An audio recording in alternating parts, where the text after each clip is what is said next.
A minnow is going to have an action like that, but to make sure that it has that action, you've got to get it as symmetrical as possible. So to do that, I've split the two pieces in half, and then I'm going to get these equal sized, and then the sizes they should be, so they could just get cut out, and then I'll go from there. So this side is done, but basically each side needs to be 6.3 mil, so that's 12.6 overall thickness, or what it should be, but just trying to make it as symmetrical as possible as early as I can to hopefully save myself some work later on. So I've been doing it. I think got to remove 0.6 again, 0.5, yeah, about a mil. It's got to come off everywhere.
Get snow that's icy.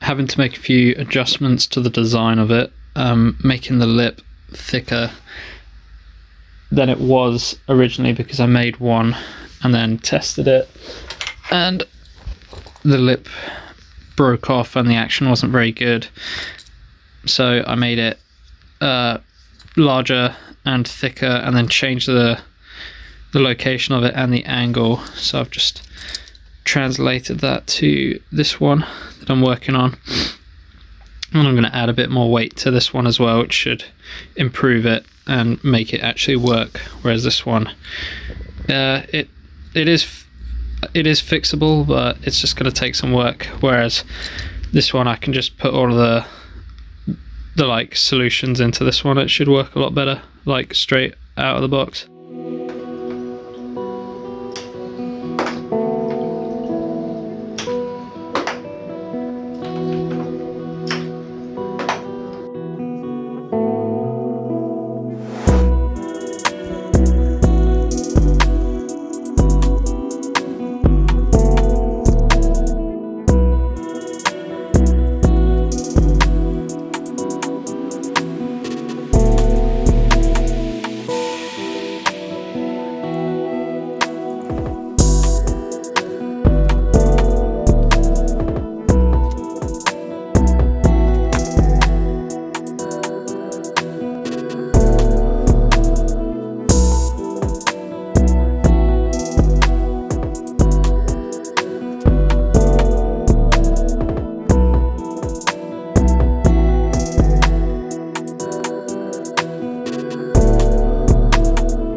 that snow, that's icy.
Not too sure how well you'll be able to hear me because it's quite windy, but been fishing with these for about probably about 2-3 hours now, just down here on this little river. And one thing that I've noticed is they seem to go down to about maybe 1.5 feet, 2 foot, I think is the deepest that I've seen it go, but it's kind of hard to tell looking at it from up here. When it's under the water, it's kind of hard to gauge how far off the bottom it is or how deep it actually is in this bit, because there's some parts where it's probably only about 1 foot deep, and then others where it's about 6 foot in this little river. Had a decent size, well, I say decent sized for this river anyway. It was probably only about 3 or 4 pound. Come up and hit it, but it came off a bit further down over there, and just gonna wait a bit before going back to see if I can get it to hit it again, because it seems to have just like came off and then swim away and go somewhere else. But one thing that I've noticed is this one, this white and red one, seems to have a better action. It seems to be a lot more, I don't know what the word for it is, but its action is just a lot better than the brown trout one. And the brown trout one seems to go onto its side and do that rather than stay upright. So I'm not really sure why it's doing that. I'll probably just have to tweak it a bit.